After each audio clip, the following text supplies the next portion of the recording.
There are very few incentives for men in the individual scope and men as a whole group to accept that there's inequality and to accept that they are benefiting from this inequality.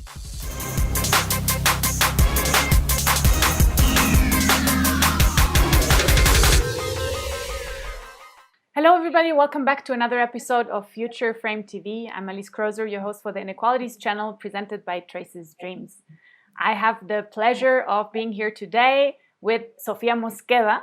Sofia is a politologist, political scientist, consultant, and also a gardener.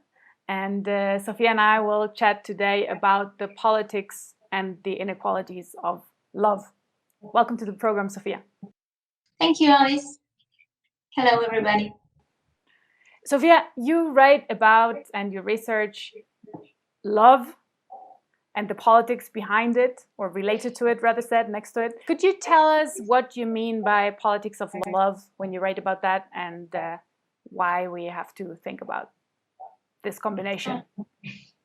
Yeah, sure. What I mean when I talk about politics of love is maybe the need for us to be aware that even when we consider love to be a private matter, it actually has to do a lot with the public space and even politics. Because we take for granted how we fall in love, how we get married and form families.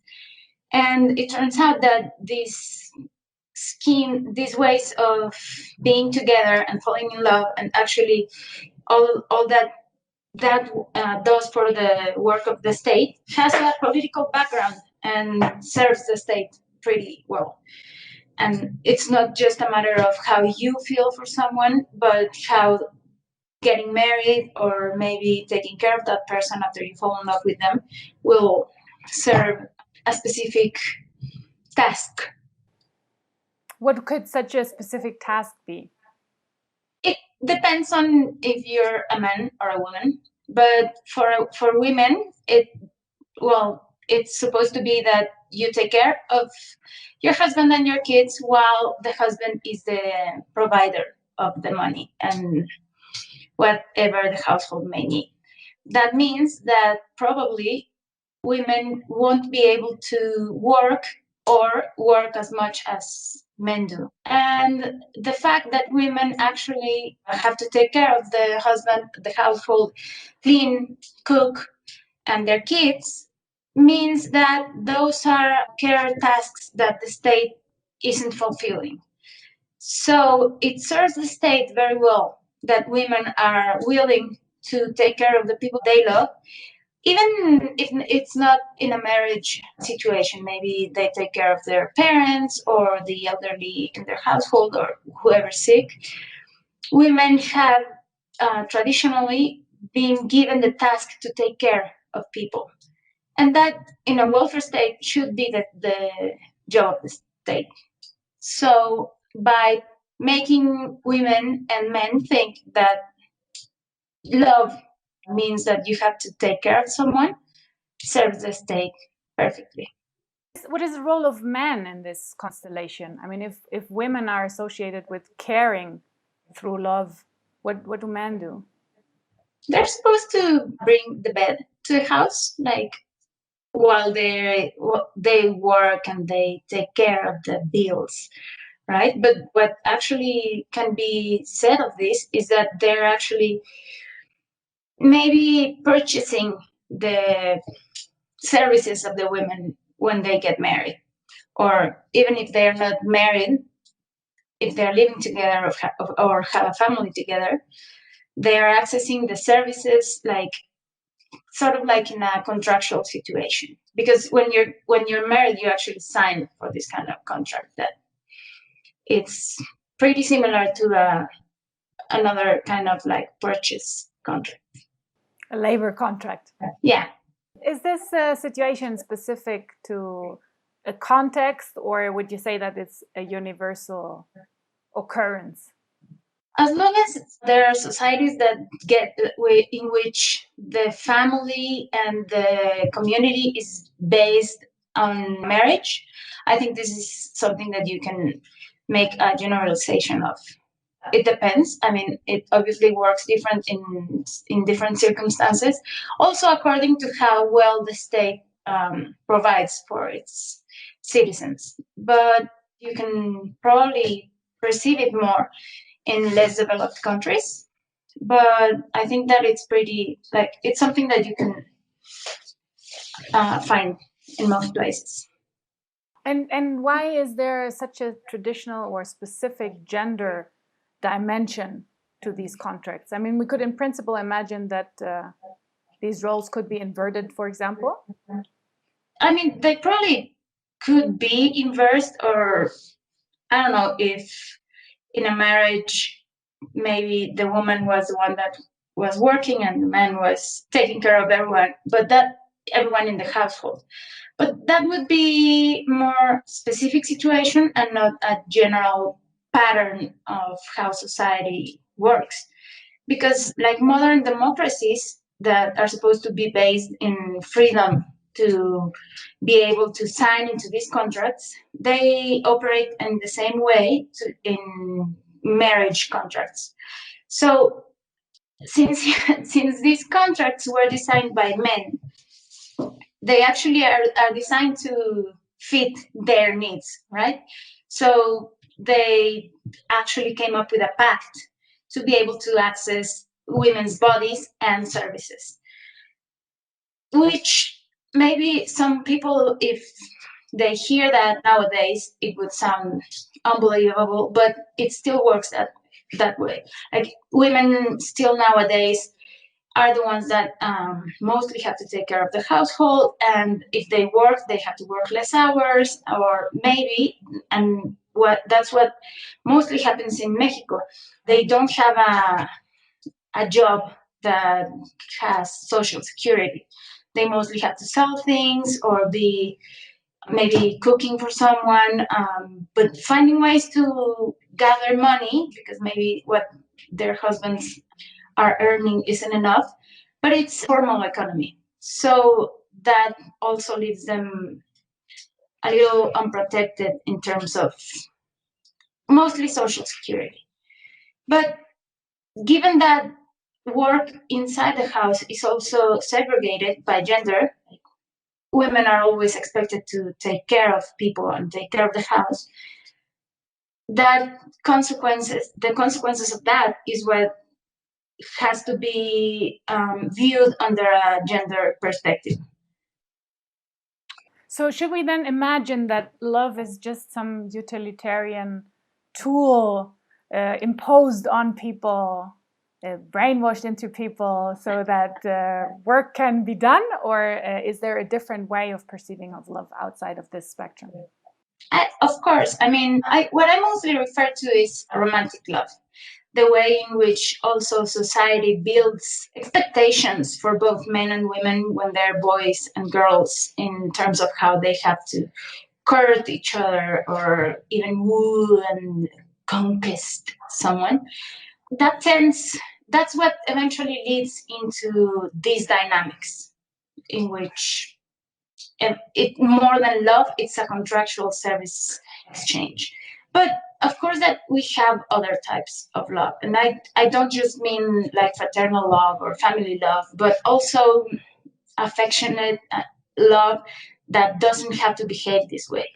So I don't know, when you are since you're little teach to expect to get married when you grow up and then build your whole life around your family and your husband or your kids, then it sometimes happens that you cast away other forms of love, like friendships or family or even other romantic ways of love in which, I don't know, it doesn't really mean that you have to service someone to prove your love. And then this romantic love ideas also tend to be very toxic. So because of the same thing, because when someone believes that their partner belongs to them, their way of dealing with jealousy or any kind of situation can easily turn into violence. So no, of course I don't mean to say that love is just about marriage or contractual and patriarchy deals. But what I do mean to say is that we should explore more positive ways of loving each other, maybe even find new ways of building communities and families that don't turn into micro communities, because families are micro communities in which the women are dependent on one man and their children are dependent on just two parents, maybe one of them. But if we could imagine living in communities in which everyone is involved in raising the kids and taking care of each other, that would maybe even help. And I think it would, with gender equality. There's, of course, a tradition dimension to it, right? I mean, not only romantic love, but a lot of expectations of what the good life is depends on these very specific things like marriage and having kids and maybe traditional gender roles. This is something that you learned since very early age. I mean, children are already normed into these kind of specific categories most of the time, or in very many situations. How do you change patterns like that? How can you break this dependency or this contractual relationship? It's a very hard task that we're facing right now, because even when feminists have been trying to fight gender stereotypes for a long time, we keep reinforcing them. So I think that we need to believe as a generation that everything that gender is oppression, and that the way in which tasks and social roles and places are divided based on sex is harmful. And so maybe teaching kids to not be afraid of, I don't know, playing with these boundaries in terms of gender roles or gender stereotypes, like not freaking out if a boy wants to play with dolls, for example, or if a girl wants to play soccer. We would think that nowadays that wouldn't be an issue, but it still freaks people out. And then they, instead of fighting gender stereotypes, they're reinforcing them. So I think that would be the first necessary step. And also, like, teaching kids how to care for themselves before learning how to take care of other people, which is more focused for girls. Because, well, in Mexican society, for example, it's something that you still see every day. Like, even if you're 7 years old, but you're a girl, you don't have to serve your family and maybe pick up the dishes and wash them after a family meal. But if you're a boy, you don't have to do that. So changing those dynamics inside of the household could eventually lead to more healthy relationships, even in between men and women, and same-sex relationships, or even friendships and societies and communities, hopefully. You mentioned a moment ago that these dynamics were harmful, and now you also said to contribute to a healthy relationship. Could you elaborate a little more on the consequences of these specific patterns that we are seeing now? I mean, of course, there's like a workload associated to it directly, but there are also other consequences beyond the very immediate. Like harmful consequences of these toxic dynamics of relationships can be seen in the way couples are used to maybe to controlling each other. Most people would say nowadays then that it's a phenomena that doesn't have to do anything with gender, that maybe both men and women try to control their partners.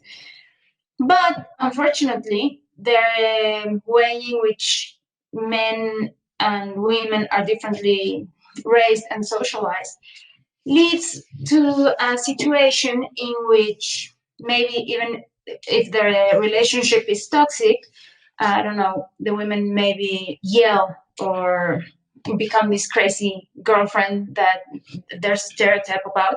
But men tend to hit and eventually kill their partners.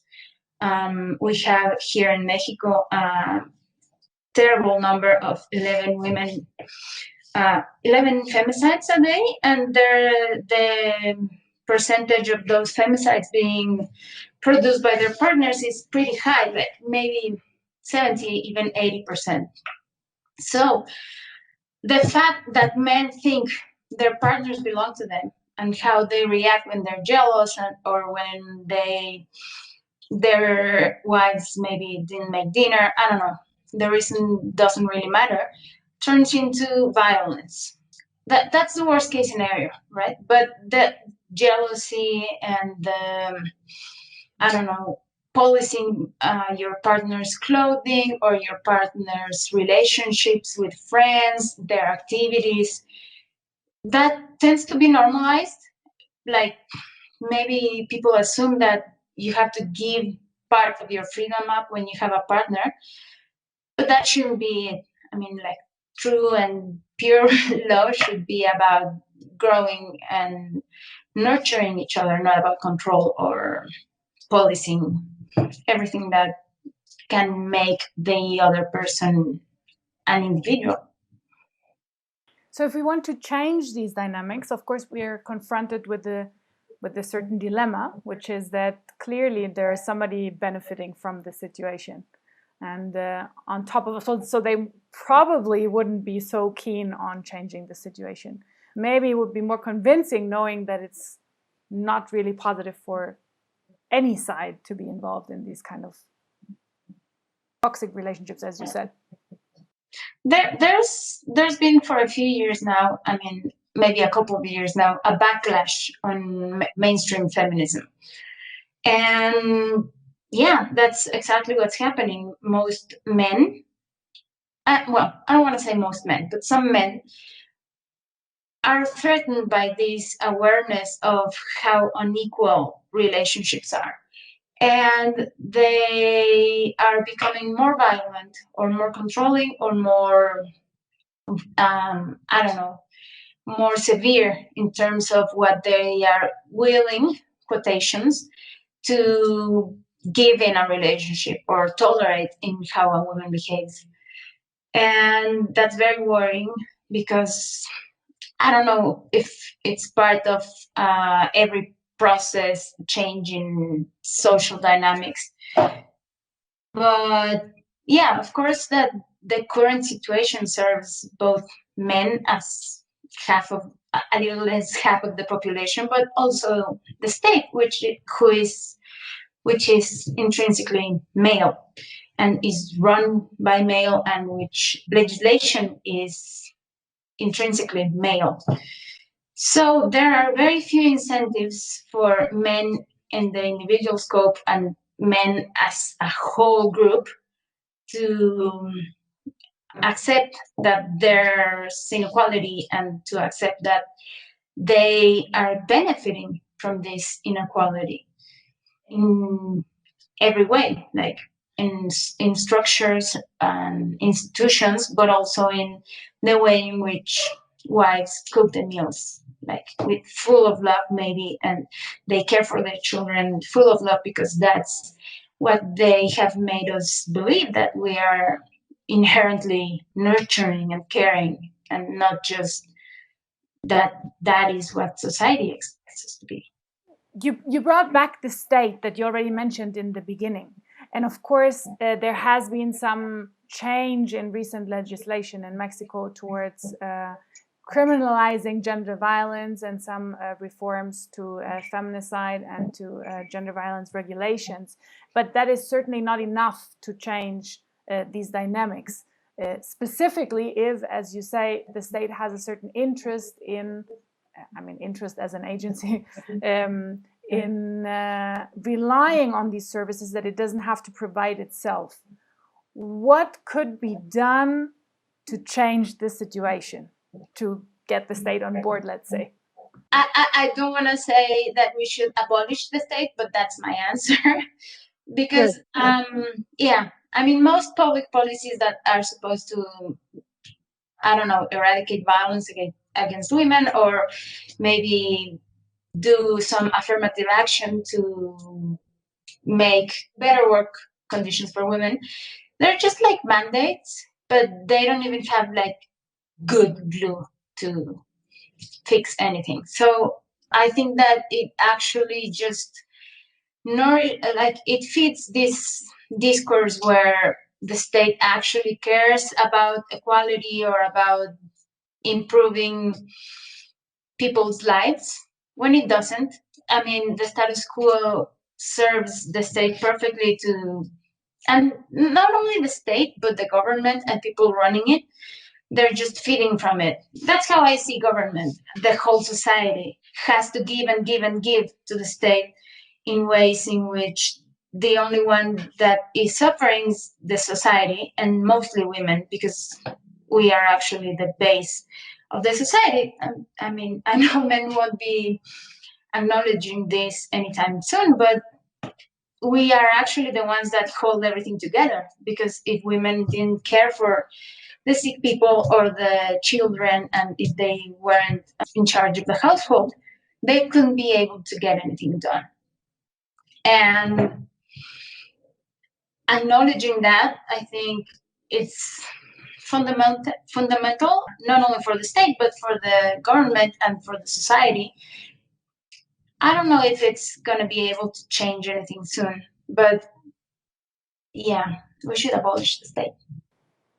And considering that we have abolished the state, then how do we ensure that these dynamics don't play out again in the household? I mean, by definition, the household as it is currently is a kind of secluded unit, right? So what happens inside is very difficult to see or to monitor from the outside, and that has its good sides, of course, but it has a negative or the potential negative side that inequalities in the household can be very stark. How can we ensure that that doesn't repeat itself? Ideally, like households and families in terms of husband, wives, and kids would have to stop being the main, I don't know, stone building capacity of society. So we abolish that as well. Yeah, we abolish marriage and tiny families. I mean, yeah, if we were to fight for a feminist way of organizing societies and even economies, yeah, we would have to build a more communal economic system in which everyone has to be involved in raising the children and the care tasks, and most even production or harvesting of food. I know that sounds very unlikely in the short term, but I don't know. We're currently living a pandemic that we didn't think we would face in this lifetime, so we can hope. We remain hopeful. Before we come to close, I'd like to ask you what your ideal picture of love is. Then, I mean, independently of these institutions that are draining the concept of or the idea of love, what would a good love look like? A good love would respect the people involved in the feeling, even if it's just two people or like even in a family, but it wouldn't be constraining. Instead of focusing on possessing someone and wanting them to for yourself, it would focus on the other person's well-being. Like in terms of, if I feel love for someone and in an unidirectional way, right? Not necessarily in a couple or in a love that comes and goes, but actual like pure love would have to be focused on the other person's well-being, the other person's capacities and possibilities to be happy. So even, I mean, I'm not a huge fan of this concept that has been going around on that's polyamory, but it would have to consider the fact that your partners or the person that you are loving, their needs or their wantings or their other activities wouldn't have to be connected to you. So the assumption that when someone is doing something that doesn't include you or maybe with someone else, that I don't know if it challenges you or the relationship. I think that's what hurts the most relationships in general. So free love in terms of not wanting, not needing to control the other person, and actually working and doing what's in your possibilities to make them happy. That would be what I think is the ideal kind of love. And so we could have a relationship if it's based on mutual well-being or making the other feel good mutually.